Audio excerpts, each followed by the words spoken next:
What's going on, Fear fans? We are here to recap Season 4, Episode 3 of Fear the Walking Dead. John and Strand are stranded on this island, pun intended there. Lucy finds this guy named Clayton. We're really interested on him. And this feud between Morgan, Momo, and the filthy woman is coming to a head. Stay tuned. You're tuned in to AfterBuzz TV, the ESPN of TV talk. Now, let the buzz begin. What's up, Fear fans? We are back. Hey. Hello, everybody. We are very excited to be joining you guys here on this amazing Sunday night. If you can see, I've only got one panelist tonight, but we're going to cover this episode as if there are four tonight. Of course. I am your host, Timothy Michael. I am joined by the amazing and handsome. Hey, how's it going, everyone? My phone is acting up there. Hey, how's it going? It's your boy Danny Royce here. This is the reason why they watch this show anyway, for us too. Of course, yeah. So, no, it's a boys' show tonight, of course. So, right. yeah. April and Krista are unfortunately not here, but they will hopefully be back next week. They've gotten, running away from walkers tonight. So hopefully they make it, you guys. Danny, what were your overall thoughts on this episode? Oh, man. This episode was actually very entertaining. There was a lot going on. Mm-hmm. It was a lot revealed. Mm-hmm. So that was interesting. Kept me on the edge of my seat. Saw a lot more of Miss Filthy Woman. Yes. Or Crazy Black Woman, whichever one you want to call it. But overall it was really good. I enjoyed it. There was some slow parts, there were some fast parts, there were some things that kind of tripped me up, so I enjoyed it. I enjoyed it too. I feel like the slow parts that you're referring to might have been slow in the moment, but they all made sense in the end, which I always love when the writers do that. Because there's it's like little Easter eggs throughout, and you're like, why are we here? And then it's like, oh, that's why. It's like a light bulb goes off. It's just great writing. So, kudos to the Fear the Walking Dead writers. Very true. I want to start off with Strand and Dory. Because they had a really interesting storyline. So the first few episodes since we've been back for the second half of the season has been focused on one person or another for the last couple of episodes. But in this episode, they're kind of jumping around with different characters. Right. So the only kind of thing that I can gather from that is that everybody's going to be coming together at some soon, point. Right? But for right now, I do want to talk about John and Strand. And obviously, we get a little bit more backstory on them. They got stranded during a flash flood. Right. Which is pretty interesting because that does happen a lot in Mississippi. And I'm glad that the writers are kind of taking us there because I didn't know where they were. I didn't even expect this. What is your take on the flash flood aspect? I was like, it's very real. I like how they threw this in there. But I was just looking, I'm like, can't they just like walk across? And I was like, no, they can't really. So it's very interesting. And I love how they used other forces, like other natural forces, like animals, like alligators, and stuff like that. I love how they incorporated that into this episode. Yeah, I wasn't expecting the alligator aspect. Right. And guys, if I was kind of debating on alligators or crocodiles, I was like, what are they? Yeah, I don't know. Apparently, if you watch with the subtitles, you guys, it says alligator. It said alligator. That's why I did. I'm going with alligator. But it was huge. It was like a crocodile. So I don't. So now you're saying it's a crocodile? You're saying the subtitles are wrong, Danny? Probably. I don't know how I said it here on AfterBuzz. Whoever writes these subtitles for AMC needs to get a better job if they are indeed crocodiles. I know there's only like a difference of freshwater and saltwater that separates them, but I think I don't know which one goes to what. Well, somebody in the chat, if you want to let us know. Yeah, let us know, guys. Inform us of our reptile skills. They're always really good at keeping us on our feet. Our amazing fans. I want to talk about they're kind of like really bad roommates, John and Strand, because one wants to get the heck out of here. He's like, I'm over this. I need to find my people. Mm-hmm. And Strand, once again, is that there's like this message of hopelessness, and we see that obviously throughout the season and throughout the show. And I need to know more with Strand. Obviously, he's been through a lot. Yeah.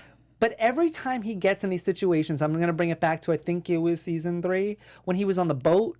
And he was like drinking himself to like pretty much to smithereens because I haven't used that word in a long time. Smithereens. And he was drinking himself to just like this point of no return.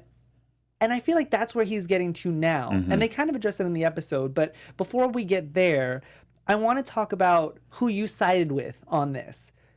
Do you side with John, who wants to get off, but you have to battle these alligators, or do you side with Strand, who's like, let's just wait it out until the waters recede? You know what? This was an interesting part because I can actually see my brother and I like on this little island.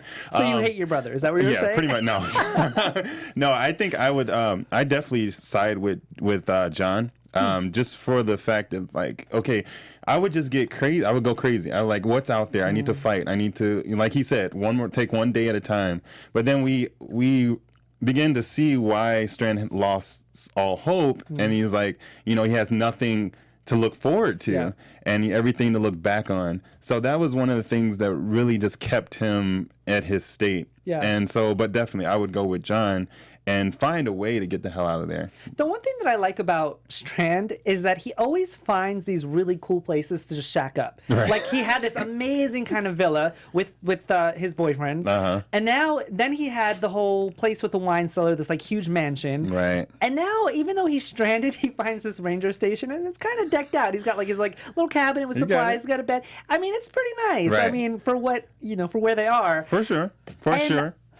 I like that they address the fact that Strand regrets helping John. And I like that they always stay true to character with Strand, because he's so selfish, but he's so selfish to a point where you just love him. Right.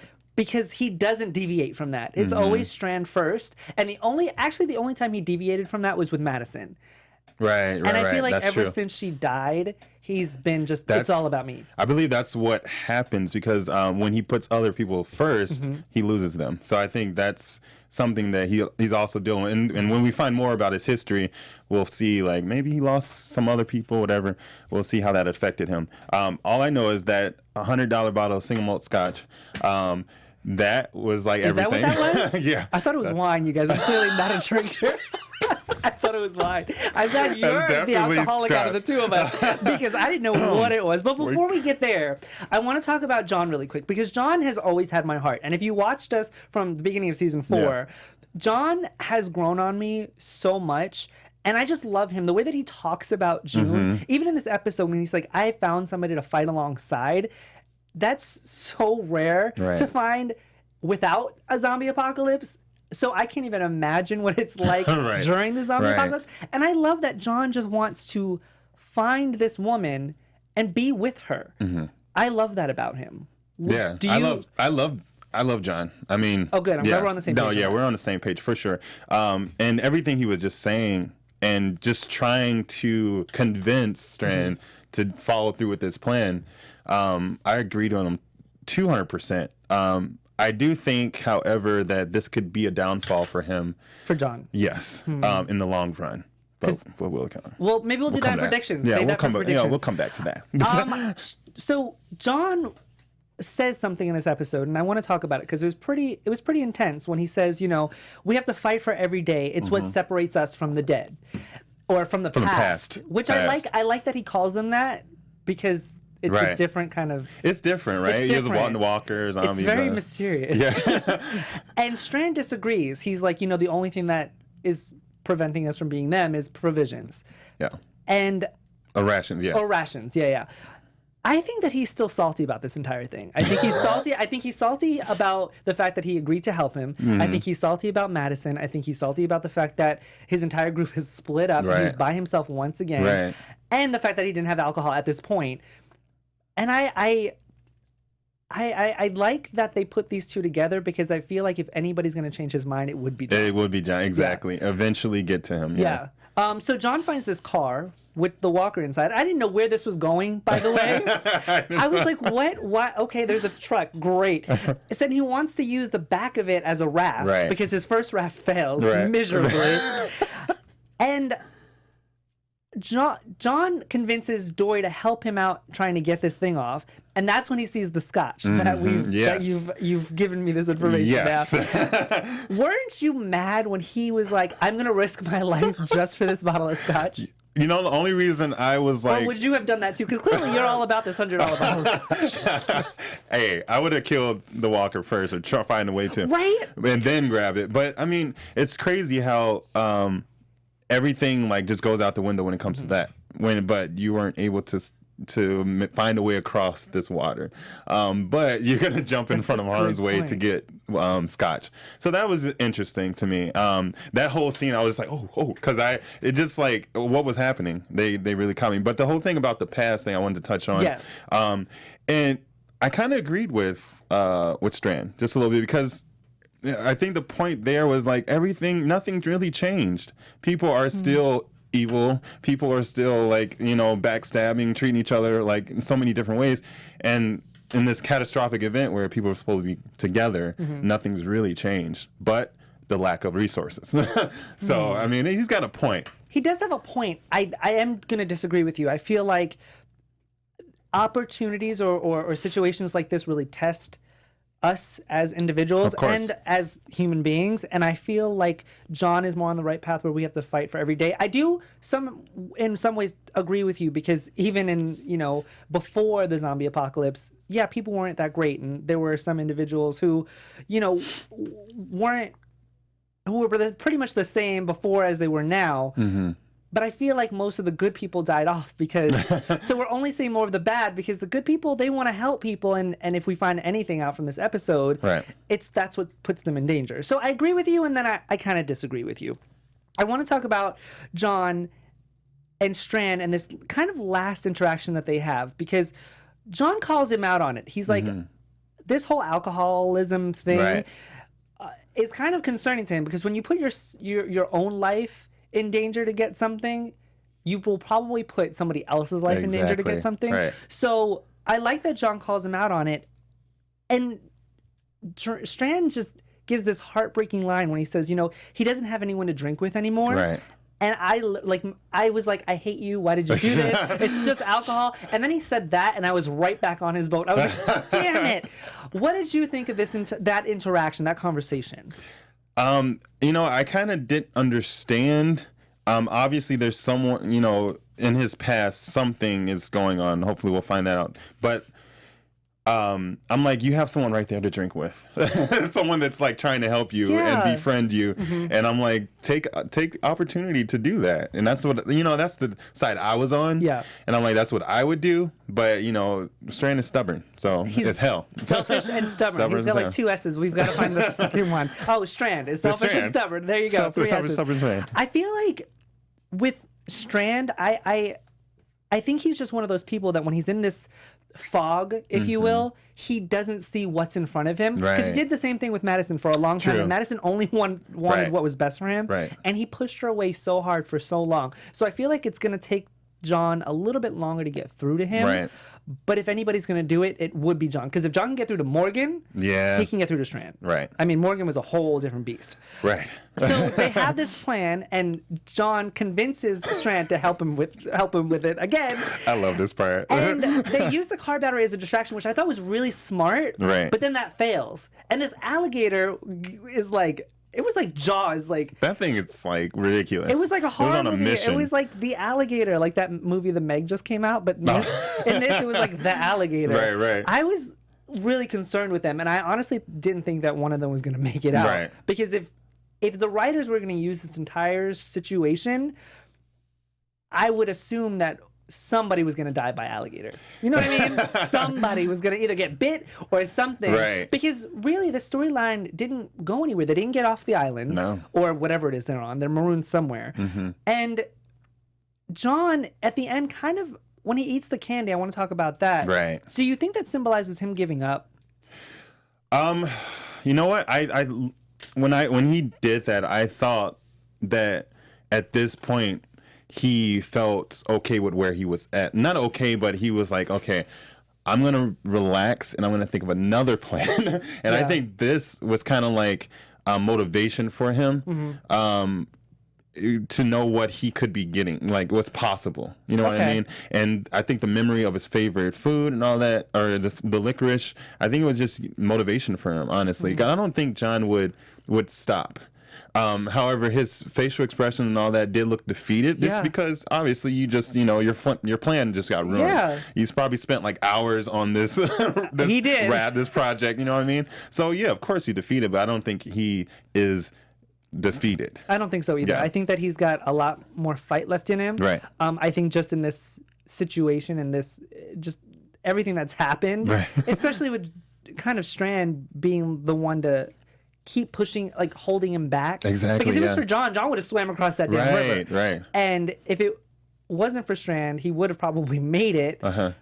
but he's got to think about somebody that's not himself. Whereas Strand is sitting here just thinking about himself. He's like, I'm gonna leave. It's funny that they are on this island together. Right, and it was really harsh what Strand said to Johnny. Like, I only came out of your stupid plan because I felt sorry for you. Like, what? That was a little harsh. I mean, we're in the middle of a river with an alligator attacking us. Maybe you could save this or we're safe. Like, go in on me afterwards. Exactly. Yeah, I was like, wow. Strand can be really mean though when he's pushed in a corner. Exactly.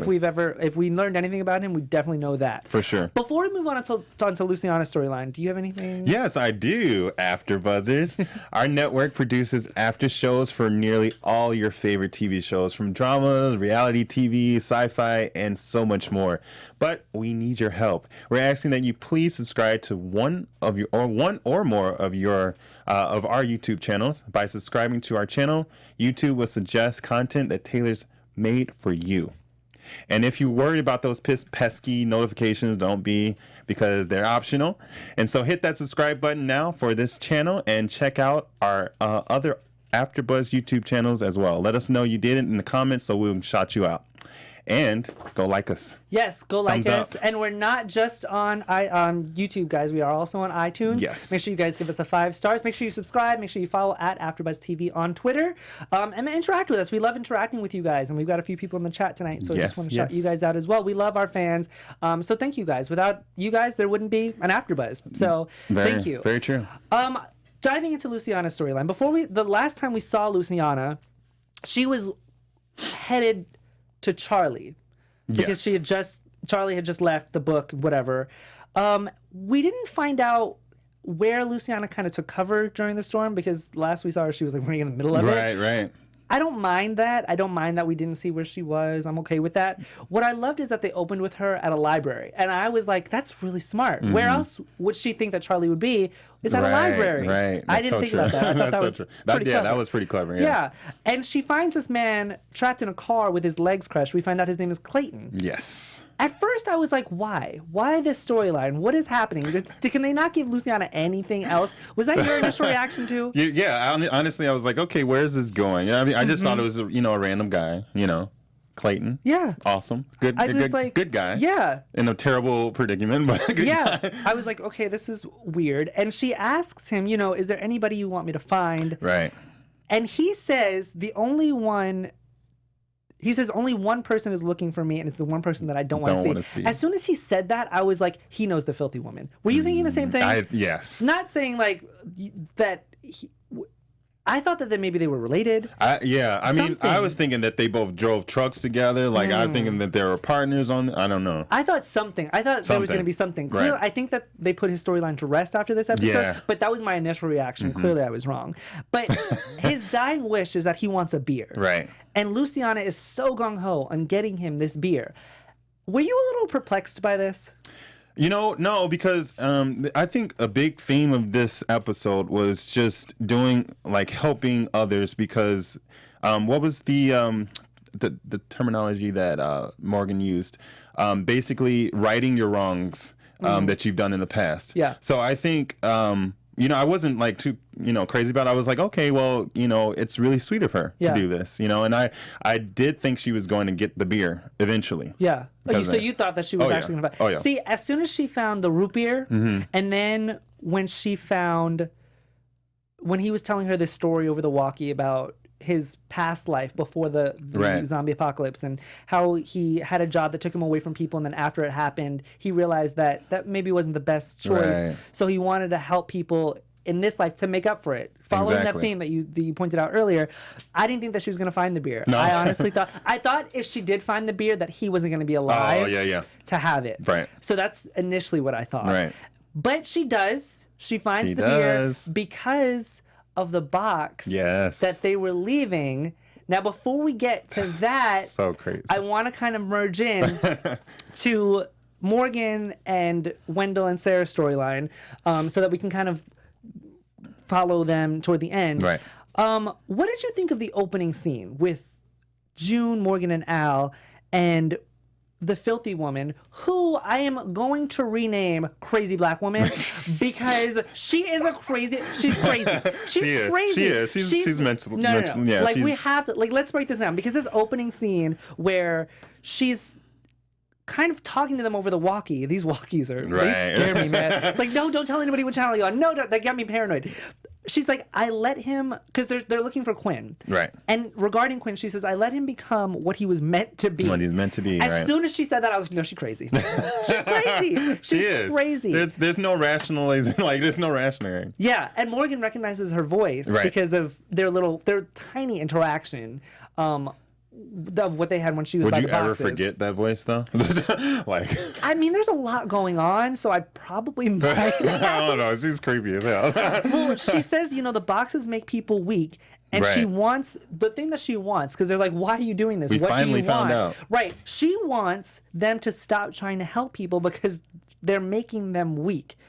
She's crazy. Yeah. She's crazy. There's really no other way to... I'm literally trying to find a redeeming quality in her. And before we get to, obviously, the end and what Morgan wants to do with her, at this point in the beginning of the episode, I'm like, there's no redeeming factor for her. She's literally lost her marbles. Right. Yeah, no, I agree. I agree. I mean, to her... she has a plan and she's justifying that plan, obviously. But yeah, there's no reason. Yeah. Like, I just don't. Wow, it's crazy. Well, it's funny because in the beginning of this episode, Morgan kind of wants to track her down and kind of stop her from what she's doing. Right. So I can only assume that means violently, because he says, she's hurting people who are trying to help people. So the only thing that you can do with those people is kind of take them down. Right.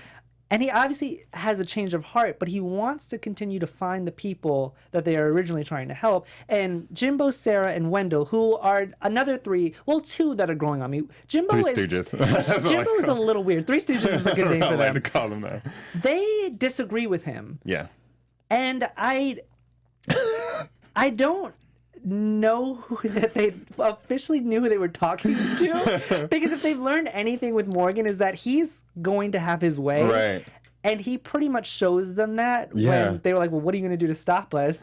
And he like hits the knife out of Sarah's hand. I was like, oh, you guys don't know. They're like, okay. Yeah, all right. they're like, well, let's go. Change the plans. Yeah, I love that about Wendell and Sarah because Yeah. they're adaptable. Yeah, I like it. Are not prideful and they're not egotistical. Where they're Right. like, you know what, my way has to be the best way. Exactly. They're like, you know what, you got this one. Let's play your hand. Yep. And then we will see how this goes. I agree. I love their characters. They seem like they're fighting. Wendell's tricked out wheelchair, by the way, I know. is super cool. I I wasn't was expecting awesome. that. That I was thought awesome. that was pretty cool. I was like, what? That's pretty cool. And Sarah looks like she can handle herself too. Sarah, yeah. I mean, both of them look like they got some tricks up their sleeves. Yeah. That was a highly underrated. So did you agree when Morgan was leaving the boxes and then he put the channel of the walkie on there? I was thinking of that, and I think we both had like a look when he did that. And I was just like, it's giving away every single thing to the filthy woman. Like, what? Like, now she knows exactly what channel they're on and like how to track them. And I didn't think that was a smart idea. I know what he was doing, obviously. Yeah. But it wasn't the best idea. Yeah, no, I completely agree with you. But in the long run, it was a good idea. Yeah, we saw. Not only that they were putting the boxes with the VHF channel on it, but the fact that they were leaving the boxes in the first place, because Luciana finds the box with that message on there, so then she's able to walkie them and then get them back to where they are. So the group is slowly starting to regroup, if you will, which I like, because I don't like, we've already established it, I don't like when they separate. I hate when they separate. They're coming back now. But not only do we find Luciana in this episode, we also find Alicia and Charlie. Yep. And I honestly wasn't expecting to find. I was like, Luciana's enough. So they're just giving me more with Luciana and Charlie.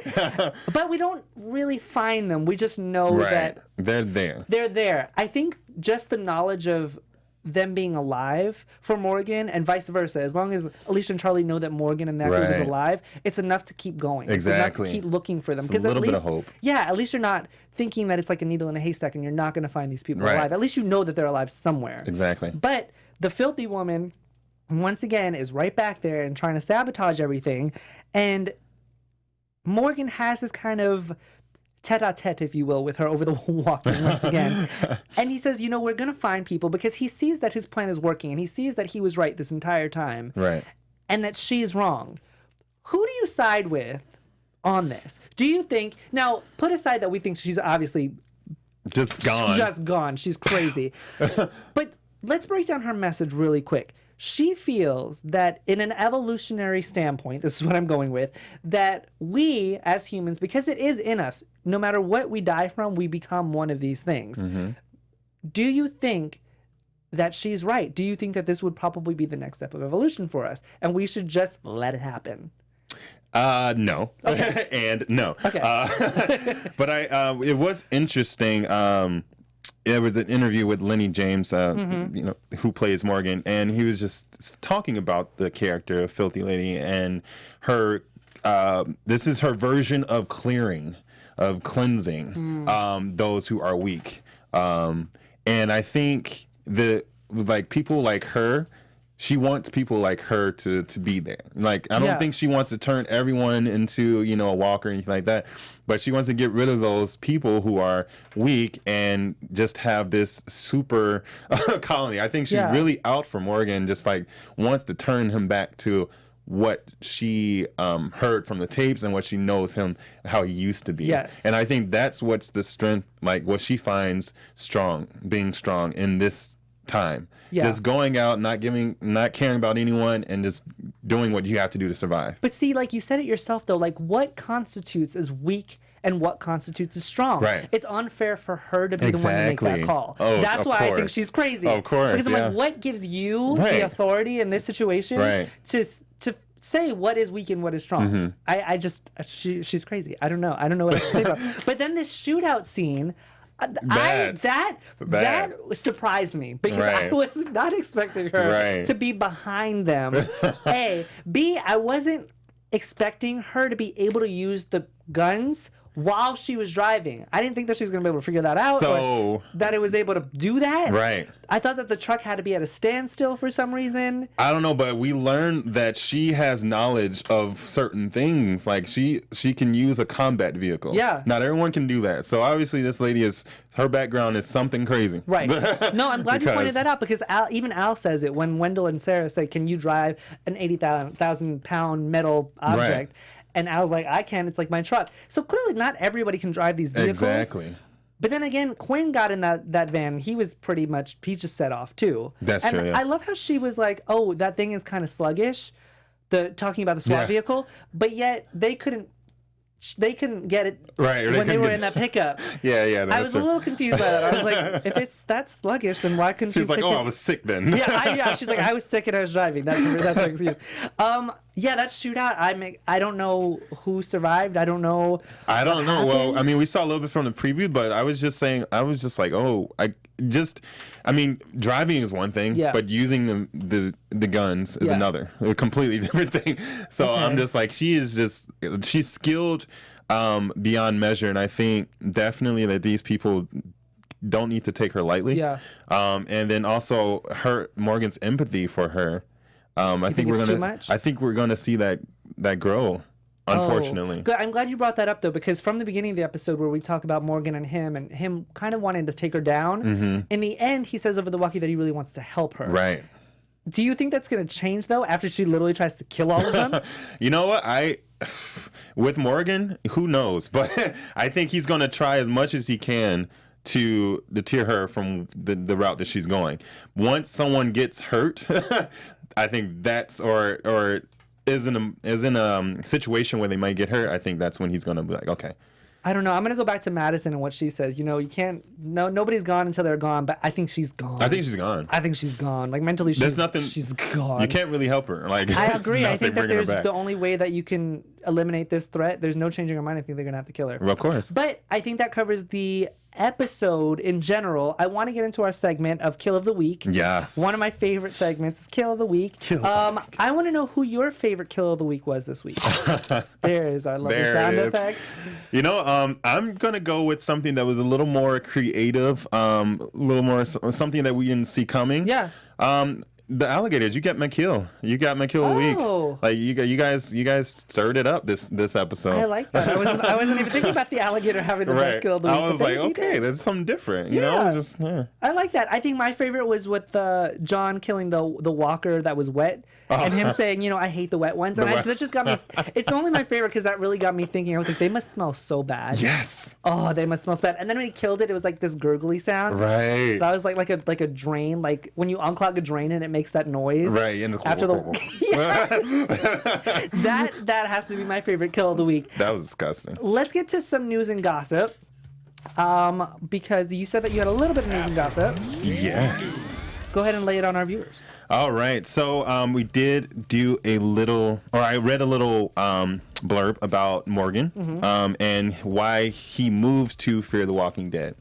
Which was interesting because they had so many plans for this character and so much more developing going on that they needed more screen time for him. Oh. And that is the only reason why they took him off Walking Dead and put him in the Fear of Walking Dead. Because they want to develop his character a little more? Yes, and give him more screen time. Isn't that crazy? That's a little crazy because I feel like they give him a lot of screen time. I mean, yes, he's been absent for seasons on The Walking Dead, but I think they got the gist of it. They had a whole episode on him on Fear the Walking Dead. Yeah, I mean, on The Walking Dead, sorry. Yeah. About his backstory and everything that's happened. Right. And to be fair, him on this show, they haven't really given us much more. Yeah, they haven't really given us like a lot more that we already didn't know. Right. But the thing is, like, I will point out that just having him and Rick on the same show did not give Morgan's character the opportunity to flourish as much, just because now he's taking the lead. You know what? April's going to kill me. And if she was here, she would jump down my throat. But I don't think I need anything else from Morgan. No, I really don't either. I'm sorry. I love Morgan. I agree. I've never really been a Morgan fan just because he's so one extreme or the other, and I feel like he's finally finding a balance, but it just took too long for me.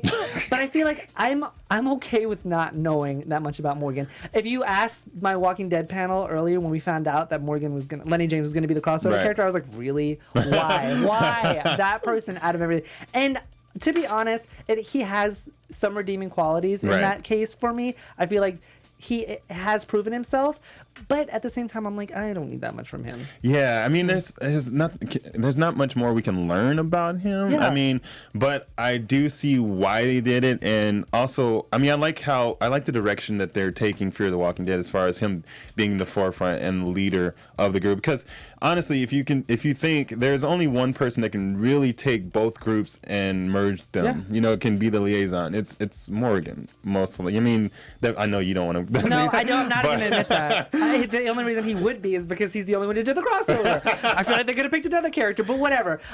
What character do you think? Well, I don't know. We'll talk about it another time. But according to the EW.com interview with the showrunners Ian Goldberg and Andrew Chambly, we're going to get a lot more from the Filthy Woman next episode, including her name, so we don't have to keep calling her Filthy Woman, a.k.a. Crazy Black Lady. And so I'm excited to see. I'm excited to learn more about her. Yeah, me too. I'm excited to see. I don't think we're going to see anything. Well, you know what? We'll talk about that in predictions. Let's go into predictions, shall we? And now, your AfterBuzz TV predictions. I was going to say I don't think that we're going to see anything more of Clayton. I think Clayton's gone. Oh, yeah. Clayton's done. If he was related to her in some kind of way, maybe she might say it in a future episode, like, oh, I was looking for my brother, Clayton, or something like that. And then Luciana might be like, oh my God, I met your brother. Something, but I don't think that's going to be the case. I think he had his like nice little scenes and his storyline. He fulfilled his like polar bear journal duties, and I think he's off the show. That's what I was going to say. Clayton. And I thought we. I mean, Clayton, I think there's more to him. I know he's not. I mean, he's done. Like, as far as obviously he's dead, but I think there's more to him because he's the one that started with these boxes, and the Filthy Lady noticed these boxes from him starting it. So I know that they had to have crossed paths at some point. Well, at least I'm hoping. I would like that story. I would like that too. Because then just to build on that, it would be cool. But honestly, I feel like if they did cross paths, she probably would have killed him. You think so? I think so. She's crazy, crazy black lady. Well, That's unless she didn't know he was doing. I don't know. We'll see. Yeah, we'll see. Do you have any other predictions? Alicia, I think everyone's going to meet up in this next episode. I think we're going to have a reunion, and then we're going to learn a lot more about the lady, as you said. But also, this is the turning point where Morgan needs to decide whether he's going to be empathetic and try to turn this lady or off with her head. Yeah. I think that once they regroup with Alicia's going to be like, no. Right. Especially after hearing all that gunfire, like, whoa, you just unloaded all this lead toward my friends. I'm not going to say into, but into the general direction of my friends. I don't think that Alicia's going to take that lightly. And I feel like if anybody's going to take her down, it'll be Alicia, because Morgan is too much of a P to do it. Sorry, April. If you're watching, I know she's gonna kill me. I just don't know. Hating on my Morgan. I am. I think that covers our episode tonight. It definitely does. Tell the folks where they can find you. Well, folks, you can find me everywhere at I am Danny Royce. Also on here AfterBuzz, the Purge After Show. That's right. Tune in for that because I hear that show is amazing. It is. I am Timothy Michael. You can find me everywhere at I am Timothy Mike. 3 episodes of Fear the Walking Dead left. It. We hope you guys stay tuned. We hope you guys join us for that. In terms of next week, we hope to have a full panel, and we'll see you guys then. Bye. From executive producers Maria Menounos, Kevin Undergaro, Phil Svitek, and the entire AfterBuzz TV staff, we would like to thank you for listening to the AfterBuzz TV network. To watch or listen to other after shows and post comments or questions, be sure to visit AfterBuzzTV.com. I'm Sir Richard Wentworth, and this has been a presentation of AfterBuzz TV. Buzz you later. The views expressed herein are those of the hosts only and do not necessarily reflect the views of AfterBuzz TV or its owners or principals.